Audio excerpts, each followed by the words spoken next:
Welcome back to everyone in my YouTube channel commerce world. आप सभी को मेरे यूट्यूब चैनल में पुनः स्वागत है। चलते हैं, आज हम लोग डिस्कस करते हैं जो बजट अनाउंस हुई है 1 फरवरी 2024 को, उसके रिगार्डिंग हम लोग आज थोड़ा सा डिस्कशन करने वाले हैं। आज का जो सेशन है ये बजट पे ही होगा। देखते हैं इस बार जो फाइनेंस मिनिस्टर ने बजट अनाउंस किया है तो क्या टैक्स में किसी प्रकार का चेंजेस किए हैं कि नहीं। चूंकि हम लोग टैक्स के रिगार्डिंग ही आज डिस्कशन करने वाले हैं। आज का जो सेशन होगा टैक्स के रिगार्डिंग डिस्कशन होगा। तो पहला देखिए, मैंने यहाँ पे नोट करवा दिया हूँ बजट 2024 टैक्स स्लैब रेट। क्या इस बार टैक्स में किसी प्रकार का चेंजेज हुई है? तो नो चेंज कहा गया। इस बार का जो बजट पेश हुई है नो चेंजेज इन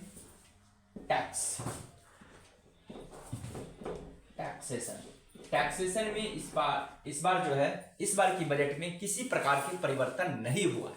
चाहे वो डायरेक्ट टैक्स हो, चाहे वो डायरेक्ट टैक्स हो या इनडायरेक्ट टैक्स हो।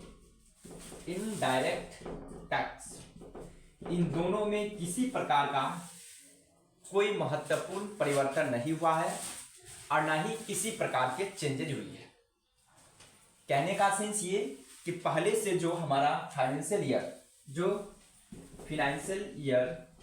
2023-24 का जो टैक्स का स्लैब रेट है सिर्फ आपको 2024-25 फाइनेंशियल ईयर का टैक्स का स्लैब रेट, ठीक है।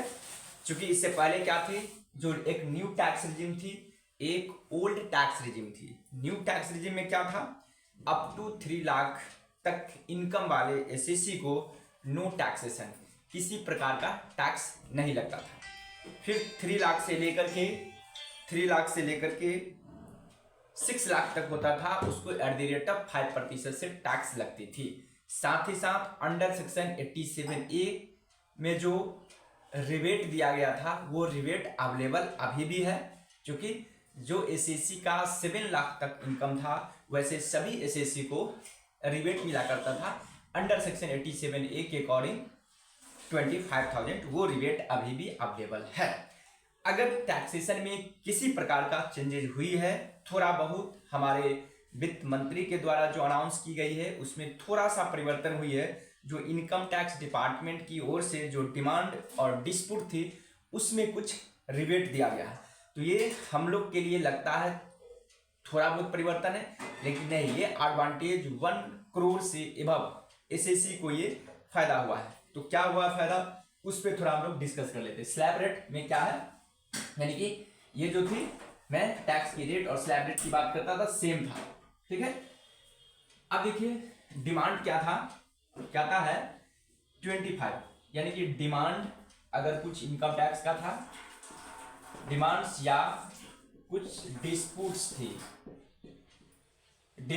थी अप टू फाइनेंशियल ईयर 2009 और 2010 तक, एक यदि तो उनको 25,000 रुपीज का विथड्रॉन कर लिया जाएगा। अर्थात ये कहने का मतलब ये कि इनकम टैक्स कब से चलते आ रहा है, 1961 के बाद, यानी कि एक्ट था 1961, तो 62 से ये इफेक्ट हुआ।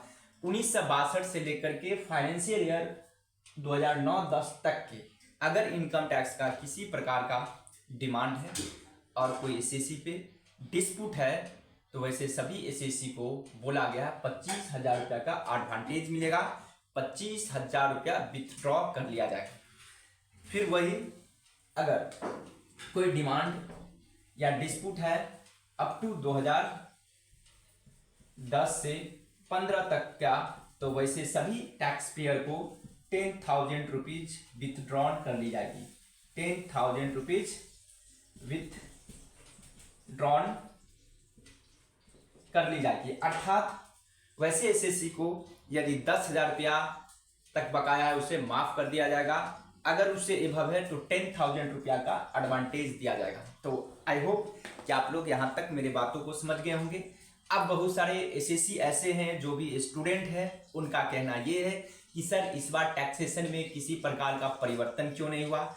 जैसा कि आप जब क्लासेस लेते थे तो आप बार बार कहते थे कि इस बार टैक्सेशन में कुछ परिवर्तन होगा, बट इस बार नहीं हुआ। तो उसका मैं कॉज बताता हूँ। इस बार आप लोग समझ लीजिए कि इस बार का जो बजट था वो यूनियन बजट नहीं होकर के इंटरिम बजट थी। क्या थी? Interim budget.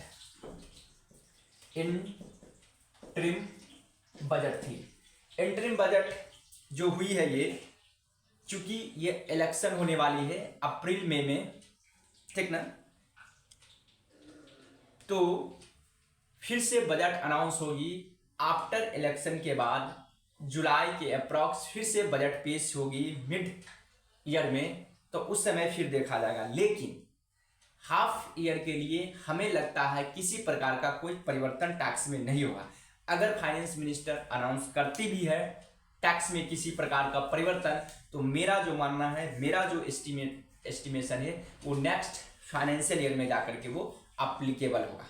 ठीक है, तो कुछ दिनों के लिए अनाउंस करने से कुछ एडवांटेज होता नहीं। एसएससी का प्रोसीजर लेंदी हो जाता, इनकम टैक्स कैलकुलेशन करने में टैक्स पेयर को भी परेशानी होती, और टैक्स कलेक्शन करने वाला जो डिपार्टमेंट है उन्हें भी परेशानी हो जाता। इसलिए टैक्स में किसी प्रकार का परिवर्तन नहीं किया गया है, चाहे वो डायरेक्ट टैक्सेशन हो, इनडायरेक्ट टैक्सेशन हो, इसमें किसी प्रकार का परिवर्तन नहीं किया गया है। आई होप कि आप लोग समझ रहे होंगे बातें के। अब आने वाला जो होगा 25 और 26, उसमें बहुत बड़ा परिवर्तन होगा, क्योंकि टैक्स स्लैब रेट का जो रेंज है वो बढ़ाया जाएगा, क्योंकि महंगाई बढ़ते चला गया है। तो कुछ ना कुछ एसएससी को एडवांटेज दिया जाएगा, ठीक ना। इस बार थोड़ा बहुत दिया गया एडवांटेज, तो जो टैक्स पेयर है जिसमें कुछ डिमांड से डिपार्टमेंट की ओर से डिस्प्यूट है, उन्हें 25,000 रुपया और 10,000 रुपया टैक्स से बेनिफिट दिया गया है। और सिलेंडर वगैरह का प्राइस भी, कॉस्ट जो है उसको रिड्यूस किया गया।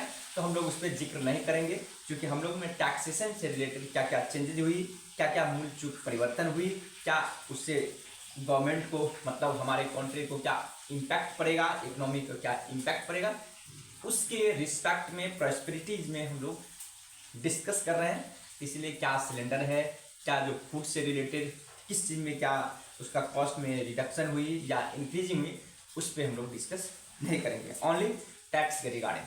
तो आई होप कि आप लोग को समझ में आ गया होगा। क्योंकि न्यू टैक्स रिजीम में क्या था, स्लैब रेट 3 लाख था, अप टू 3 लाख नील था, 3 लाख टू 6 लाख था, एट द रेट ऑफ 5% था, इस तरह से था। 6 लाख टू 9 लाख था, तो ये था एट द रेट ऑफ 10%, ठीक है। और 9 लाख से 12 लाख था, एट द रेट ऑफ 15% से था।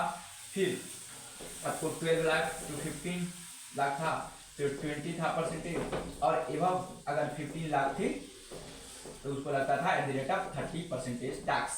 तो न्यू टैक्स रिजिम में ये स्लैब रेट और टैक्स का रेट अभी भी सेम है, वही है जो पहले से था 2023 और 24 में भी, ठीक है। ओल्ड टैक्स रिजिम में भी सेम कॉन्सेप्ट है, 2.5 लाख अप टू 2.5 लाख तक, 2.5 लाख टू 5 लाख, यानी कि 2,50,000 टू 5 लाख तक एट द रेट ऑफ 5%, और 5 lakh to 10 lakh at the rate of 20%, और एबव 10 लाख पे एट द रेट ऑफ 30%। और जो हेल्थ एजुकेशन का रेट था, ये सब सेम चीज़ है, टैक्स का रेट भी सेम है। आई होप कि आप लोग को समझ में आ गया होगा। Okay, bye bye, have a nice.